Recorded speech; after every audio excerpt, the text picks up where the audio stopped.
Matthieu 10, 22. Matthieu 10, 22, on va se mettre debout pour la lecture de la parole de Dieu. Et l'agneau de Dieu.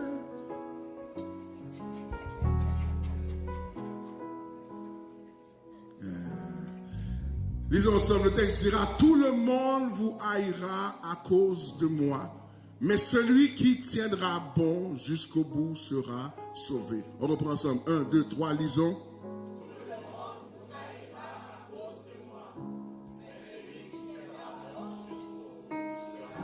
Une dernière fois, tout le monde.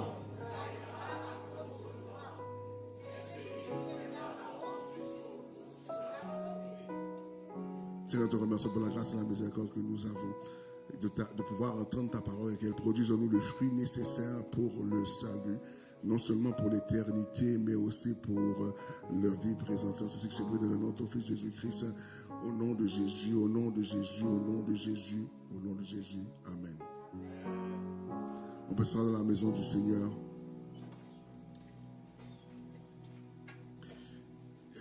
Nous continuons la série « Je suis sauvé » et l'une des choses que je veux que vous réalisez, chers amis, qu'il y a beaucoup de manières d'échouer sa vie. Mais il y a une seule manière de réussir, c'est d'être intentionnel. Dites-moi intentionnel.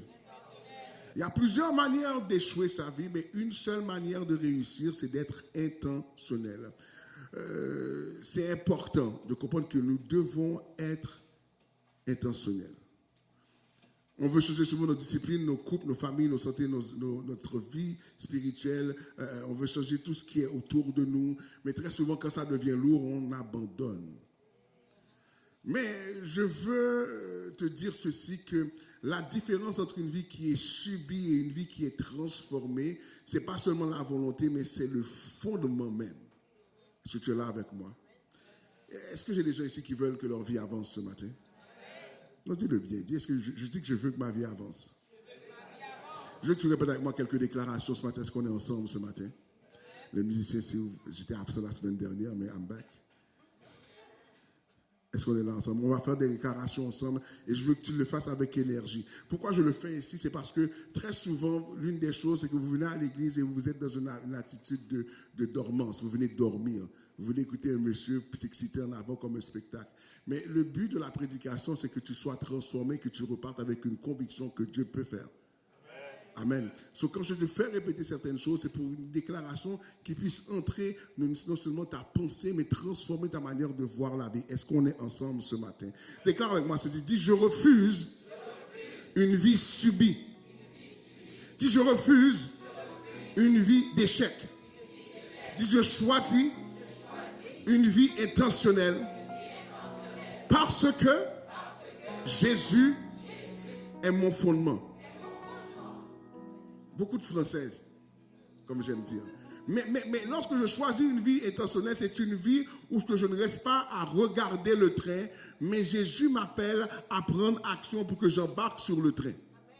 Si tu dois aller de Montréal à Québec par autobus, si tu restes devant dans la station à Berry et tu regardes le bus, même si tu as payé ton billet, si tu ne fais pas le geste de monter les marches pour rentrer et t'asseoir, tu ne vas pas aller nulle part.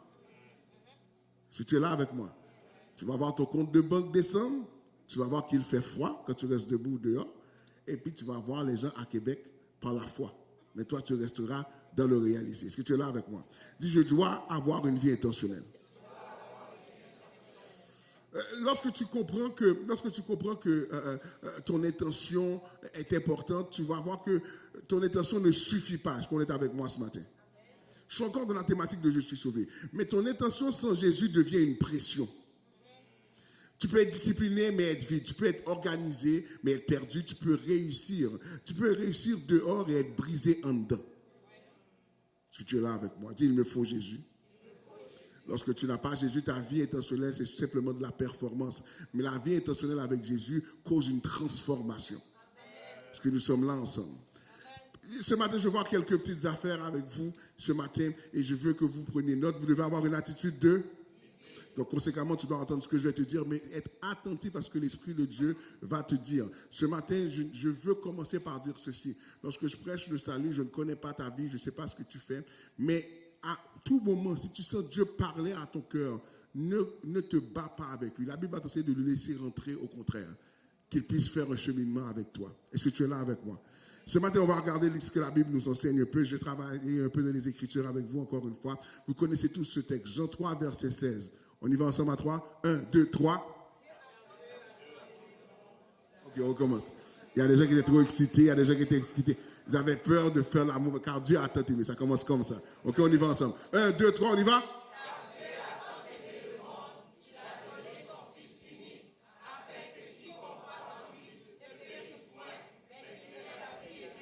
Ok, remarque bien que le salut commence par Dieu, pas par toi. Il est celui qui va initier par amour, non par culpabilité. Donc le salut que Dieu te donne, c'est pas parce qu'il se sent coupable, mais il veut que tu comprennes que ce geste qu'il fait de te sauver est d'abord un geste d'amour. Remarquez que le texte en anglais c'est plus clair, but for God so loved the world, car Dieu a tant. Le temps ici c'est pour te montrer à quel point qu'il était prêt à aller pour te sauver. Est-ce qu'on est là ensemble? Car Dieu a tant aimé le monde qu'il a donné son Fils unique. Donc le salut ne commence pas par toi, mais le salut commence par Dieu. Est-ce que tu es là avec moi? Le salut est un geste d'amour du Seigneur et il commence aussi par un don, pas par un mérite. On ne mérite pas le salut, on reçoit le salut. Est-ce que tu es là avec moi? Donc le salut ne se construit pas, mais il se reçoit. Si tu es là avec moi. C'est pour ça que Dieu ne peut pas forcer le salut. Est-ce qu'on est là avec moi? C'est pour ça que le salut n'est pas le « oh, t'es un bon gars ». Je me rappellerai toujours quand Jean Lapierre est décédé dans cet accident d'avion. Ceux qui connaissent Jean Lapierre, c'était un commentateur politique très connu, un ancien aussi membre du Parti libéral du Canada. Et lorsque son avion partait pour l'île de la Madeleine, si je ne me trompe pas, et à un moment donné sur les ondes, tu pouvais entendre Paul Arcand appeler Jean. Jean, si tu nous écoutes, si tu nous entends, écris-nous parce qu'ils étaient super inquiets. Et le lendemain, Mathieu Bock-Côté a écrit un article très fort qui témoignait sa frustration. Et il parlait de comment un Dieu qui est si bon peut laisser Jean Lapierre mourir. Et si jamais Jean Lapierre ne va pas au ciel, eh bien, ce Dieu-là, il l'envoyait promener tout simplement. Et je veux vous faire comprendre que ce n'est pas que Dieu est injuste, mais la vie est faite de lutte et de combat. Il y a des moments où les choses vont comme on veut, mais il y a des tragédies qui arrivent dans la réalité humaine. Mais Dieu ne peut pas forcer quelqu'un à l'accepter. On peut prêcher, on peut parler, on peut vous proposer. C'est pour ça que lorsque vous partagez Jésus à quelqu'un, tu ne peux pas forcer quelqu'un à accepter Jésus. Ton rôle, ce n'est pas de le convaincre. Tu n'es pas une entreprise de marketing. Tu n'es pas dans ACN, Amway, je ne sais plus comment il s'appelle maintenant. T'es pas là. Écoute, j'ai un produit pour toi. Hein? Si tu le prends aujourd'hui, il y a un rabais. Une prière plus le salut. Non, ce n'est pas ça. Lorsqu'on partage Jésus, on le partage à quelqu'un dans l'espoir que la personne capte la réalité et puisse vivre ce que tu vis. Mais tu dois comprendre que le salut ne se construit pas, ne se vend pas, le salut se reçoit. Et celui qui donne s'appelle l'Éternel. Est-ce qu'on est ensemble ce matin? C'est lui qui donne, c'est l'Éternel. Donc le salut, dans un premier temps, ne se construit pas, il se reçoit. Et la raison pourquoi que Dieu nous donne ce salut, c'est simplement par amour. Tu dois comprendre que des fois, lorsque tu traverses cette tempête, tu dois te rappeler d'une vérité. Si le voisin qui est supposé être la lumière de Dieu ne te respecte pas, si les gens qui sont supportés porter la parole de Dieu et des représentants de Dieu sont faillibles et font des choses dégueulasses, mais rappelle-toi que Dieu t'aime. Si tout le monde t'abandonne, tu dois pouvoir déclarer Dieu m'aime. Je suis dans une situation compliquée, mais Dieu m'aime. Si je peux déclarer avec moi, Dieu m'aime. Si je peux le répéter encore, Dieu m'aime. La Bible dit dans Romains 3, 23 que tous ont péché et sont privés de la gloire de Dieu. Le problème n'est pas seulement ce que j'ai fait, mais c'est la séparation. Or, le salut est la réponse à la séparation de Dieu. Si tu comprends avec moi. Ça veut dire que maintenant, le problème, c'est que on a tous péché. Tout le monde est disqualifié à la base. Et la manière pour Dieu de faire cela, de réparer la séparation ou de combler le fossé de la séparation, c'est de te sauver par amour, non par mérite. Est-ce qu'on est là avec moi? C'est par amour. C'est pour ça qu'il n'y a pas de raison de s'enorgueillir que tu sais que tu es sauvé. Tu dois plutôt dire, Seigneur, merci que je t'ai rencontré à un moment donné de ma vie. Or, maintenant, le salut est un geste d'amour que Dieu a fait volontairement.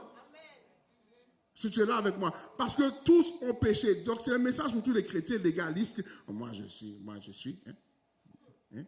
Mon père était chrétien. Mon grand-père était chrétien. Mon arrière-grand-père était chrétien. Mon arrière-arrière-grand-père, d'ailleurs, a marché avec Jésus. Il y a des gens comme ça. Mais la Bible me dit que tous ont péché. Touche ton voisin, dis toi aussi. Si ton voisin tourne le regard, dis arrête ça. Là. Okay. Reviens.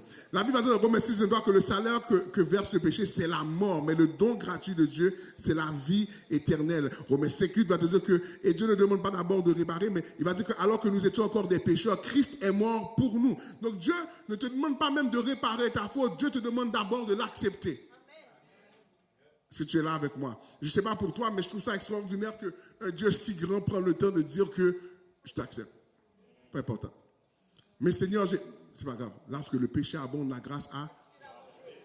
Pasteur Gab, tu ne sais pas ce qui s'est passé dans ma vie. Moi, j'étais ceci. Lorsque le péché abonde, la grâce a surabondé. C'est pour ça que Paul lui-même, qui était un meurtrier, lorsque le péché abonde, la grâce a surabondé. C'est ce qui dérange souvent. C'est que de pouvoir balancer la grâce et l'amour de Dieu versus la justice des hommes. Si tu es là avec moi. Mais Dieu fait grâce. Je te vois dire, Dieu fait grâce. Et donc maintenant, encore une fois, Dieu te dit ceci ce matin, que j'ai choisi de t'aimer et j'ai choisi de te sauver. Est-ce que tu es là avec moi? Donc tu dois vraiment pouvoir comprendre cela. Si tu vas dans un magasin, imagine qu'on te donne un reçu, d'accord? Et le lendemain, tu te réveilles et tu te dis, je ne sens pas que j'ai payé. Tu as reçu, tu t'es acheté une belle Mercedes de l'année, tout équipé. Et puis, sous le siège, il y a les initiales de ton nom. Et puis, on t'a donné la facture. Il y a des gens qui ont dit Amen. Il faut se calmer, les messieurs. Amen, tout doucement. Et donc, tu rentres dans la maison et tu dis, je ne sens pas que tu es payé. Et si tu dis ça au caissier, si tu reviens, le caissier va dire, mais monsieur, madame, on ne fonctionne pas avec ton sentiment, on fonctionne avec le reçu. Et si tu es là avec moi, on ne fonctionne pas avec les sentiments, mais avec le... Ça veut dire que maintenant, ton salut n'est pas basé sur ton émotion du jour. Il est basé sur le reçu de Christ à la croix. Christ, la croix a écrit, c'est payé, c'est terminé. Il n'y a rien à questionner. Plusieurs d'entre vous, vous marchez dans une position émotionnelle par rapport à la foi. Te disent que Christ te dit, mais j'ai déjà tout réglé. On parle de quoi là? Parce que j'ai quelqu'un avec moi. Dis à quelqu'un à côté de toi, j'ai le reçu. Dis, j'ai le reçu. Tu l'as dit d'une manière comme si, pasteur, je ne comprends pas, je n'ai pas de papier mais dis-le, parce que la vie que tu as présentement, le fait que tu as encore ta tête sur tes épaules, le fait que tu n'es pas tombé dans une série de pièges, le fait que tu n'es pas malade, tu n'es pas hospitalisé, le fait même que tu peux respirer ce matin, le simple fait que tu peux sentir quand il fait beau, quand il fait chaud, tu réalises que Dieu t'a fait grâce. Le reçu que tu cherches, c'est toi, c'est ta vie, c'est le fait que tu es là, c'est l'enfant que tu as, c'est la maison que tu as, c'est le fait que tu peux rentrer chez toi, mettre le chauffage au maximum si tu as froid et tu pourrais te réchauffer. C'est le fait que même quand tu es découragé dans une prison, tu peux te tourner les yeux vers les montagnes comme David va dire et dire, le secours me vient de l'Éternel. Tu as le reçu lorsque tu réalises que ton espoir n'est pas lié à une personne, à une institution, à un pasteur, à l'onction sur la vie de quelqu'un, mais l'espoir que tu as est lié à celui qui t'a choisi, qui t'a appelé avant la fondation du monde. Avant même que je t'ai rencontré, Christ t'avait rencontré. Il va dire à Jérémie ceci, car avant la fondation du monde, avant que tu sois formé dans le ventre de ta mère, je t'avais connu et je t'ai établi prophète des nations. Il y a quelqu'un qui devrait dire ce matin, j'ai le reçu, c'est moi. Amen. Si tu es là avec moi, déclare-moi, dis je suis sauvé. Dis je suis sauvé. Je suis sauvé. Deuxième point, regardons le texte encore de Matthieu 10, 22. Le texte dit, celui qui tiendra bon jusqu'au bout, c'est ça, celui qui sera sauvé. Si tu es là avec moi, il va dire, mais celui qui tiendra bon jusqu'au bout. Dis tenir bon. Dis tenir bon. L'assurance du salut, ce n'est pas simplement parce que tu l'as déclaré, mais c'est parce que tu l'as réalisé. L'assurance du salut se voit dans l'endurance que tu as dans l'évangile. Jésus ne promet pas une vie sans pression. Il promet la grâce pour traverser les pressions. Il promet la grâce pour tenir dans les combats. C'est pour ça que remarquez, le texte va simplement dire celui qui va tenir bon jusqu'au bout. Parce qu'il y aura de la pression. Et je veux que tu comprennes que maintenant, quand on parle de tenir bon, ce n'est pas parce que les gens ne t'aiment pas, parce que tu es chrétien ou quoi que ce soit, parce que tu ne peux pas faire certaines choses. Non, non, non. Tenir bon, c'est lorsqu'on vient quasiment te persécuter, lorsque tu es ostracisé, lorsque tu es condamné. Et lorsque j'étais à Jérusalem, on me faisait comprendre que certains chrétiens qui croient en Jésus, qui sont là-bas, lorsqu'ils rencontrent, il y a certains quartiers juifs, ils ne peuvent pas aller. Ils ne peuvent pas aller.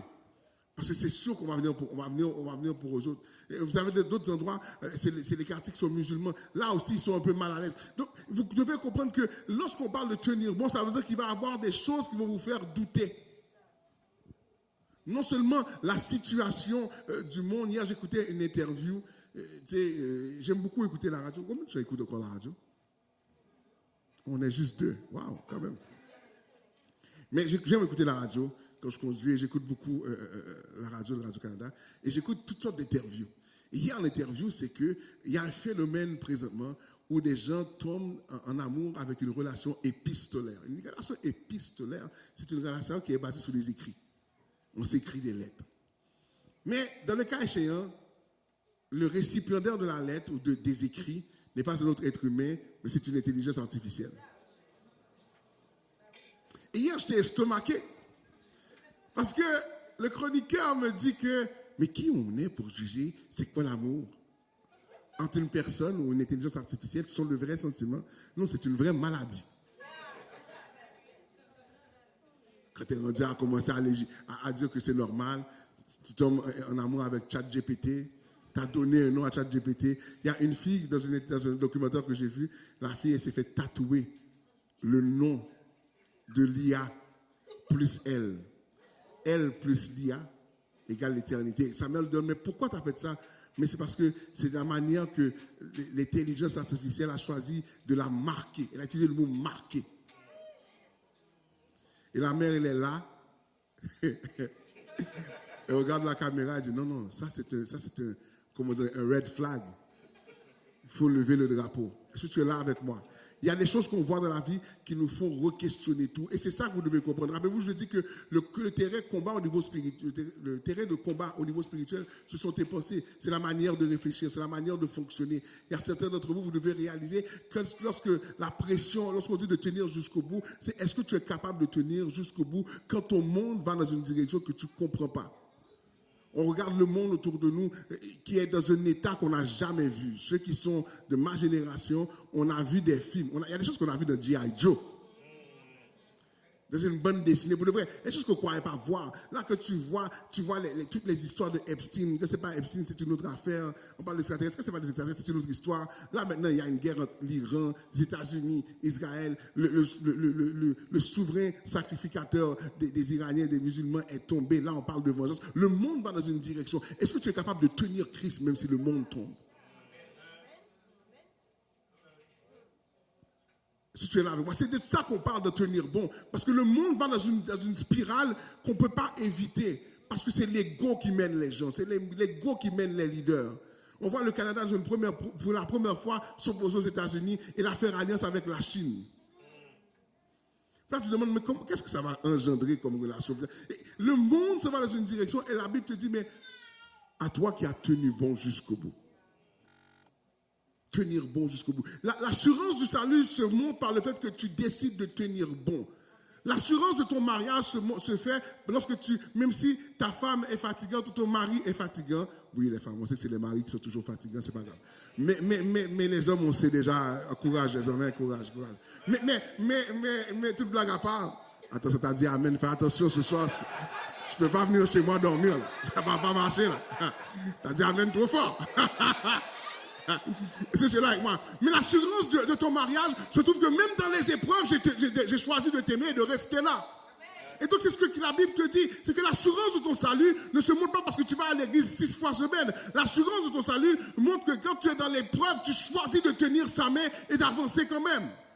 Si tu es là avec moi. Donc le salut, c'est quelque chose pour lequel vous devez vous battre et vous tenir debout pour. Si tu crois que Christ t'a sauvé, tu dois comprendre que tu dois te tenir debout et tenir bon jusqu'à la fin. Est-ce que tu es là avec moi? Même la puissance de Jésus qui a sorti du tombeau est en toi. Et donc maintenant, si cette puissance est en toi, tu as la capacité de tenir face à tout. Si tu es là avec moi. Si tu es là avec moi. Tu dois comprendre que Dieu permet les épreuves. Dieu, tu vas voir qu'on met l'or dans le feu dans le but de révéler le vrai or. Lorsque tu mets l'or dans le feu, tu vas voir que le feu ne va pas détruire l'or. Le feu brûle, va brûler tout ce qui est faux dans l'or. Le feu va enlever toutes les impuretés de l'or pour révéler l'or véritable. Plusieurs d'entre vous ne comprenez pas que la pression que vous subissez pour voir si vous allez tenir Jésus est liée au fait que Dieu veut révéler la qualité qui vous habite. Je voudrais encourager quelqu'un ce matin. Les épreuves ne sont pas ce que nous aimons, mais elles sont bonnes pour nous. Je sais que plusieurs des gens disent « Ah, pasteur, dis donc qu'on va triompher des épreuves. » Non, il y a des fois, l'épreuve va rester là. Et tant que tu n'as pas compris, l'épreuve va rester là. Parce que le but, c'est d'enlever des choses auxquelles tu tiens pour laisser Christ simplement et sa parole vivre en toi. Si tu es là avec moi. Donc tu dois comprendre ce matin que lorsqu'on parle du salut, tu es appelé à tenir bon jusqu'au bout. Dis jusqu'au bout. La saison difficile n'est pas un signe pour que tu puisses t'éteindre. Bien au contraire, utilise cette opportunité pour dire Seigneur, augmente le feu en moi. Augmente le feu en moi, que je ne casse pas sous la pression. Augmente le feu en moi, que je puisse devenir plus pur et une meilleure relation avec toi. Et aide-moi par ta force à tenir jusqu'au bout. Je veux dire à quelqu'un ce matin que même si les choses vont mal, tu vas tenir jusqu'au bout. Pourquoi je peux le dire? Parce que même lorsque ton patron te fait suer, ça ne change pas le fait que tu retournes travailler lundi matin. Parce que le loyer t'a dit que tu vas tenir jusqu'au bout. Hein? Même lorsque tu trouves que c'est difficile de travailler, des fois tu dors mal, tu n'es pas en forme dans le travail, mais tu retournes travailler, tu vas tenir jusqu'au bout. Pourquoi? Parce que l'état de ton frigidaire te dit que si je ne travaille pas, ça ne va pas se remplir ici. Est-ce que tu es là? Est-ce que quelqu'un comprend ce que je dis ce matin? Tu dois réellement comprendre cela, que maintenant, puisque tu as une motivation, tu vas tenir jusqu'au bout. Ce matin, je veux te dire que ta motivation est déjà dans le ciel. Il t'a déjà préparé une place. En attendant, il t'a prouvé par sa vie sur terre que tu peux triompher de tout aussi. Si tu es là avec moi. Touche ton voisin, dis, on va triompher. Dis, on va triompher. Dis, on va triompher. Dis, on va triompher. Maintenant, je vais arrêter dans une partie qui m'intéresse beaucoup ce matin. Je vais pas. Il me reste 20 minutes. Dis ton voisin 20 minutes. C'est compliqué. C'est compliqué. Je veux aller quelque part avec toi. Prends ta Bible dans Éphésiens chapitre 2, 8, verset 8 à 10. Éphésiens chapitre 2, verset 8 à 10. Et je veux que tu comprennes quelque chose ce matin. Ce matin, on a été un peu en surface, on a parlé de comment Dieu le fait par amour, mais je veux parler on a parlé d'être intentionnel au départ, et je veux regarder ça avec toi, que Dieu a été tellement intentionnel. Éphésiens chapitre 2, versets 8 à 10.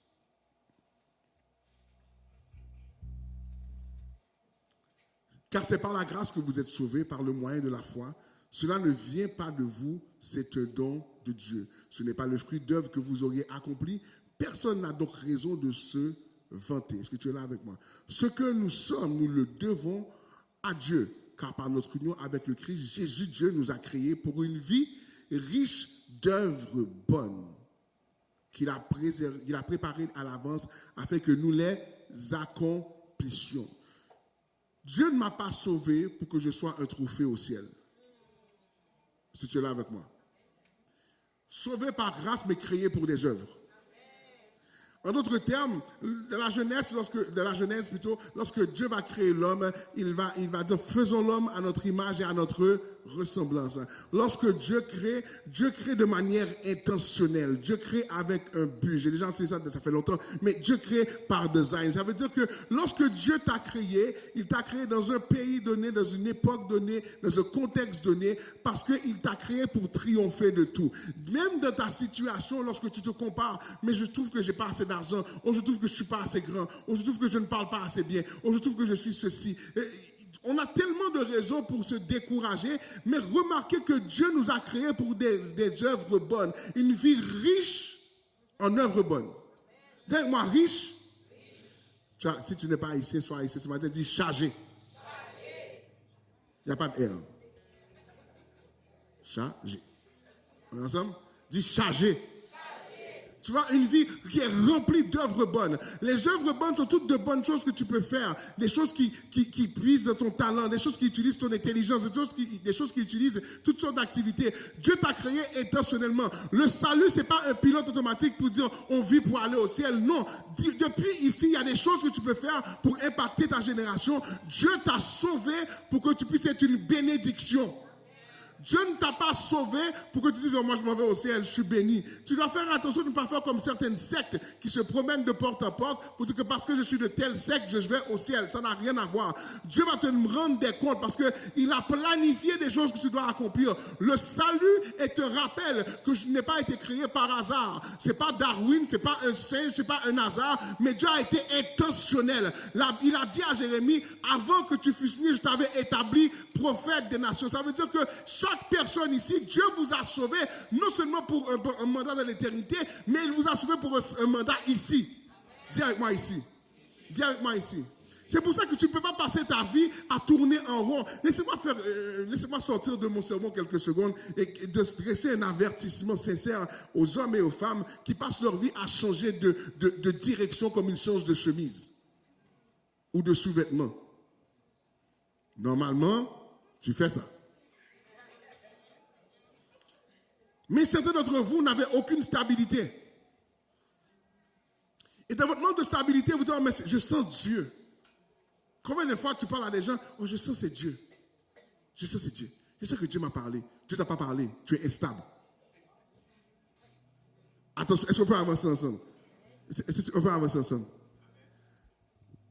Dieu t'a créé pour une vie riche en œuvres. Ça veut dire que Dieu t'a créé pour un mandat très clair. Ok? Ça veut dire que mon salut n'est pas supposé créer un dérèglement dans ma vie. Est-ce que quelqu'un me suit 2 secondes? Je suis sauvé avec un plan déterminé. Mais plusieurs d'entre nous ne réalisons pas ça. Dieu ne t'a pas sauvé pour que chaque semaine tu changes comme une girouette. Bonsoir. Tu n'étais pas venu pour ça ce matin? Bonjour.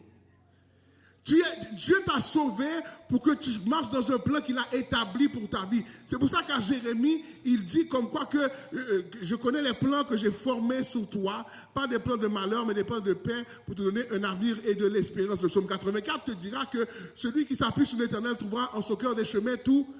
Mais les chemins tout tracés, c'est le plan que Dieu a établi. Ce n'est pas un chemin qui apparaît pour une circonstance. Ok, j'aurais vu que quelqu'un comprenne ça. Ça veut dire que mon salut, là, quand Dieu m'a sauvé, il a planifié. Sinon, quel est l'amour de Dieu s'il n'a pas planifié? Parce que je n'ai pas la capacité pour me frayer un chemin dans le spirituel. J'ai besoin de quelqu'un qui a traversé avant moi pour arriver quelque part. Est-ce que quelqu'un m'entend ce matin? Oh, maintenant, Dieu m'a créé et sauvé intentionnellement parce qu'il a planifié un chemin pour moi. Aïe. Donc la Bible me dit dans Éphésiens 10 qu'il m'a sauvé et je n'ai pas à m'enorgueillir comme ça. Je n'ai pas à commencer à me dire, oh man, je suis quelqu'un de... Yo, look at me, watch me now. Non, non, non. Au contraire, je dis Seigneur, merci parce que tu l'as fait par amour. Tu as choisi de me sauver. Cela vient pas de moi. Et ça vient de lui. Est-ce que tu m'entends ce matin? Si tu es là ce matin et tu te demandes... Et puis, je vais prendre une autre direction en même temps pendant que je vous prêche. C'est que souvent, tu t'es donné un plan. Lorsque Dieu t'a créé, ton but n'est pas de créer un plan. Ton but est de découvrir son plan. Oh, il n'y a pas beaucoup d'amen. Les gens m'ont regardé dans les yeux et m'ont dit, mon pasteur, qu'est-ce que ça veut dire? Si maintenant je comprends que Éphésiens m'a dit qu'il m'a créé pour une vie riche en œuvres bonnes. Est-ce que tu m'a dit riche en œuvres bonnes? Qu'il a préparé d'avance afin que nous les accomplissions. Je ne suis pas supposé marcher à tâtons. Est-ce que quelqu'un m'a compris? Si tu m'as compris, lève ta main que je vois que tu m'as compris. Tu n'es pas supposé dans ta vie être en train de dire, ouais, mais je ne sais pas. Rebecca, prie pour moi parce que, je ne sais pas, je vais être astronaute, mais en même temps, je vais être esthéticienne. Il y a des gens comme ça. Amen. Est-ce que tu es là avec moi? Il y a des gens que vous ne comprenez pas que souvent l'ennemi joue avec vos pensées pour vous passer à côté des œuvres qu'il a placées pour que tu accomplisses. Certains d'entre vous, Dieu vous a créé pour des choses qui sont très précises, mais tu te compares à l'autre. Tu oublies que Dieu ne t'a pas sauvé à cause de l'autre. Dieu t'a sauvé parce qu'il t'aimait. Et son salut est te garantie non seulement d'éternité, mais d'une direction sur terre. Parce que Dieu sait que tu ne vas pas passer de l'adolescence, puis dès que tu l'as trouvé, tu vas monter au ciel. Non, Dieu t'a créé dans le but d'accomplir quelque chose sur terre. Et son salut de l'éternité commence ici-bas parce qu'il a planifié des œuvres pour que je les accomplisse sur terre. Make sense? Make sense? Ça veut dire que maintenant, normalement, quand je suis sauvé, c'est synonyme de destinée sur terre. Tu ne devrais pas dire je suis sauvé, puis ouais, je suis sauvé, puis tu es comme dans le découragement. Non, quand tu comprends que tu es sauvé, tu comprends systématiquement que Dieu a planifié quelque chose pour toi. Dieu ne t'a pas sauvé pour aller au ciel seulement. Il y a des gens, vous vivez pour le ciel. Ça va être long, la vie. Vous avez vu des fois aux États-Unis des situations où les gens, c'est arrivé en Afrique aussi, je pense que les gens ont vendu leurs biens pour l'enlèvement de l'église. C'était en septembre dernier. On a changé la date 2-3 fois. Et puis après ça, quand les gens ont vendu tout, et quelqu'un qui était intelligent, il a tout ramassé. Il recevait de l'argent de partout. Et puis quand les gens ont vu, ils sont arrivés dans un grand... C'est triste à voir. Les gens sont arrivés dans un grand terrain là. J'ai oublié c'est dans quel pays en Afrique. Et puis ils ont commencé à chanter, à louer, puis ils attendaient. C'est vraiment triste. Puis je les vois, puis moi je suis chez moi, à Montréal. Puis je dis, mais ça n'a pas de bon sens. Comme dirait Jean-Michel Elie, ben voyons. Qu'est-ce qui se passe? Pourquoi? Parce qu'il y a des gens qui ne vivent que pour le ciel, ne comprennent pas que Dieu les a créés pour un but sur terre. Vivre sur terre n'est pas une malédiction, c'est une opportunité. Si tu es là avec moi, c'est une opportunité. Le salut, Dieu te le donne. L'éternité t'est acquis. Mais en attendant, il t'a créé pour des œuvres riches, une vie riche en œuvres bonnes. Et, excusez-moi, il t'a aussi créé pour que tu les accomplisses. Ça veut dire que tu dois avoir un résultat. Dis résultat. Dis résultat. Dieu t'a préparé ces œuvres afin que nous les accomplissions. Et dans d'autres termes, tu vas voir, ça va dire que nous les pratiquions. Ça veut dire qu'il y a comme une démarche régulière de faire certaines choses. Est-ce que tu es là avec moi ce matin? Donc, mon salut implique automatiquement que je ne suis pas juste là pour l'éternité, mais je suis là pour progresser et marcher dans un chemin et faire un bon usage des opportunités que Dieu me donne. Peut-être que ton autre opportunité va être dans les affaires, peut-être que ton opportunité est avec ton voisin, mais ta vie doit produire un fruit qui montre comme quoi que Dieu t'a sauvé. Est-ce que l'Église m'entend ce matin? Dis Dieu m'a sauvé. Dis Dieu m'a sauvé. Touche ton voisin, dis il reste 10 minutes. Ok. On a presque terminé ce matin. Est-ce que ça fait du sens ce que je vous ai partagé à date? Donc Dieu t'a sauvé donc, dans le but que tu produises des œuvres bonnes. Donc tu dois comprendre que lorsque Dieu a fait toutes ces choses-là, tu ne dois pas marcher dans une vie où à chaque jour tu remets ton salut en question. Je vais te dire ce matin que le contrat est déjà signé. Je veux que tu entendes ce que je t'ai dit. Quand on parle de salut, si tu es là ce matin, laisse-moi te dire ceci. Si tu es là ce matin, tu es sorti et qu'il y a quelque chose qui t'a dit, mais ok, j'aimerais ça écouter qu'est-ce que Dieu va dire. J'aimerais ça en savoir plus que Dieu. C'est quand quelque part l'Esprit de Dieu frappe à la porte de ton cœur. Écoute pas les gens qui te racontent des histoires. J'ai vu un ange dans ma chambre, il y avait des éclairs. L'ange est venu avec Moïse, avec David, toutes sortes de personnes. Toi, tu ne sais pas c'est qui pour de vrai. Toi, tu dis c'est eux autres, mais tu ne sais pas c'est qui. Et que là, maintenant, tu es perdu. Non. Souvent, Dieu, lui, tout ce qu'il fait, c'est qu'il trouve des opportunités bien basiques. Ce matin, je te dis que le contrat est déjà signé. Si tu es là ce matin, ce n'est pas un hasard. Tu es déjà dans une démarche que Dieu t'a sauvé. La seule chose que Dieu veut que tu réalises, c'est qu'il y a une opportunité maintenant. Pourquoi on fait souvent l'appel au salut? C'est pour vraiment comprendre que Dieu ne peut pas se forcer dans ta vie. Tu dois choisir de dire, Seigneur, moi je veux marcher avec toi. Je veux voir qu'est-ce que tu peux faire pour moi. Je veux apprendre à te connaître. Et la Bible nous montre comme quoi que lorsque tu le choisis, tu réalises que maintenant, il t'a choisi lui bien avant longtemps.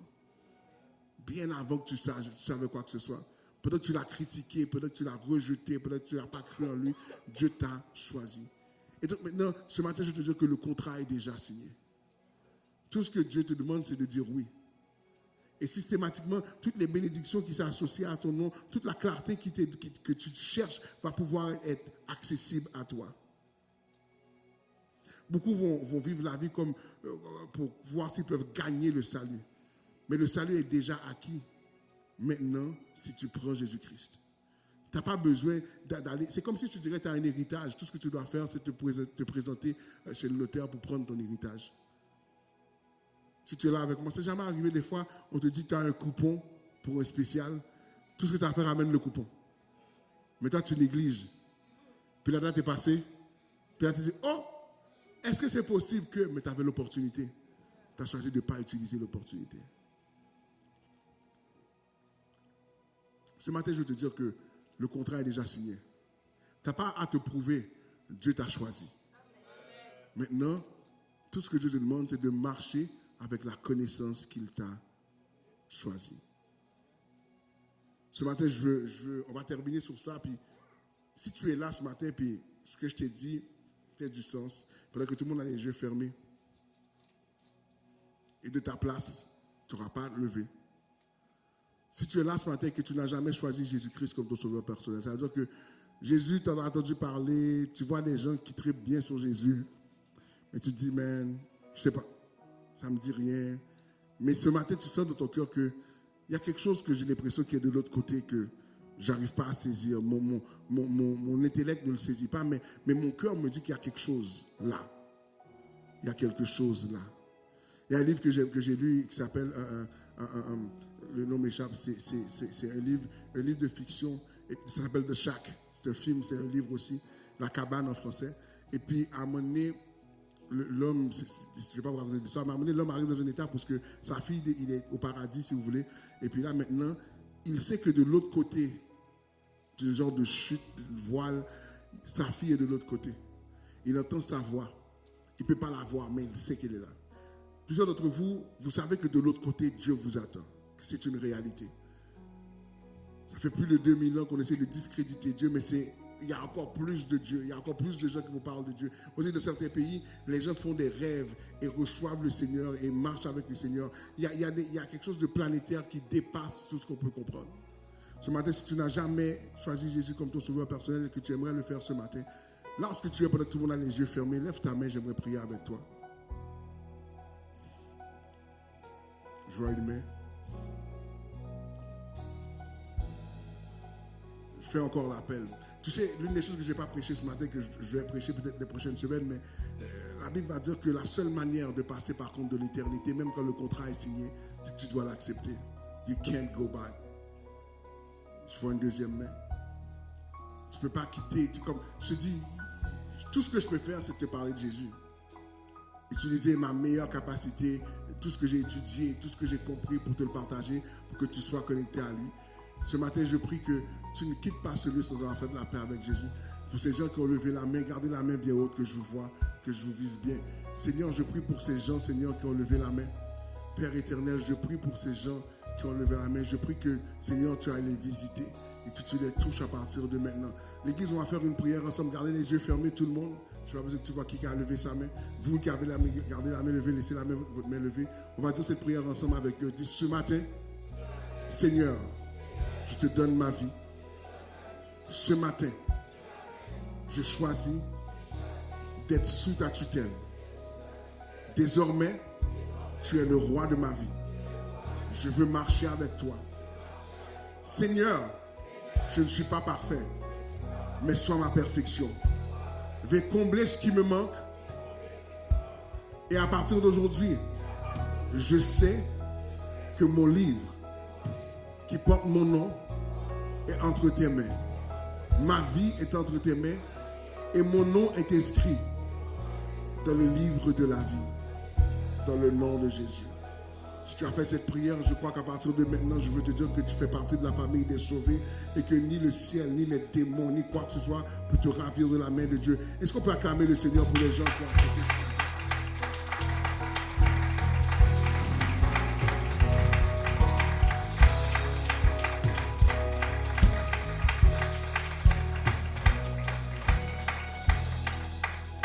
Si tu as accepté le Seigneur, je veux que tu fasses une chose pour moi quand tu vas quitter le culte. Michel, tu peux te mettre debout là où tu es. Donc à ta droite, il y a une dame qui est là. Je veux que tu ailles la voir, que tu donnes ton nom, courriel, Et je veux te donner un cadeau. Je veux t'envoyer quelque chose, te donner un cadeau. Et je veux connecter avec toi pour prier avec toi. Et qu'on puisse faire chemin ensemble. Et que le Seigneur puisse te toucher. Amen. On va terminer le culte. Rappelez-vous qu'à l'extérieur, il y aura l'Herbie et Tasha qui seront à l'extérieur pour vous recevoir, tous ceux qui sont en couple. Ça veut dire que tu es marié, que tu es en train de dater, tu es fiancé, tu vas te marier bientôt. Whatever it is, si tu es en couple, on veut avoir vos informations pour pouvoir connecter avec vous pour des activités qu'on va faire pour les couples prochainement. Et pour les hommes, vous êtes où? On va faire un test 2 parce que les femmes vont rire de vous. Les hommes, vous êtes où? Ok. Donc cette semaine, on va connecter avec vous. Donc si vous n'êtes pas inscrit dans le groupe des conquérants, vous pouvez demander à Michel aussi de donner vos informations. Allez voir Michel pour tout ce matin. Ok? Puis Michel va vous déléguer quelqu'un. Et puis pour les hommes, si vous n'êtes pas dans le groupe de communication des hommes, donnez votre nom, votre numéro de téléphone, on va vous ajouter cette semaine et ce sera ça. Et n'oubliez pas que mais la semaine prochaine, il n'y aura pas d'études bibliques. Amen. Donc l'Herbie et Tasha peuvent se rendre de l'autre côté pour pouvoir vous accueillir. Est-ce que tu as été béni ce matin? Ça veut dire qu'on vous rappelle que pour le dimanche de Pâques, vous êtes habillés de quelle couleur? Maintenant, chers amis, je vous connais. Pasteur, mais si je ne veux pas mettre beige, mets pas beige. Fais comme tu veux. C'est le Québec ici, là. Hey. Habille-toi comme tu veux, mais on voudrait faire de belles photos, on voudrait créer une atmosphère de joie. Pourquoi? Parce que Pâques, pour nous, c'est le main event. Ce n'est pas Noël, ce n'est pas le 31 décembre. Pour nous, les chrétiens, le main event, c'est Pâques, c'est la résurrection de Christ et on veut être en mode célébration. Amen. Que le Seigneur vous bénisse. God bless you. On se voit la semaine prochaine.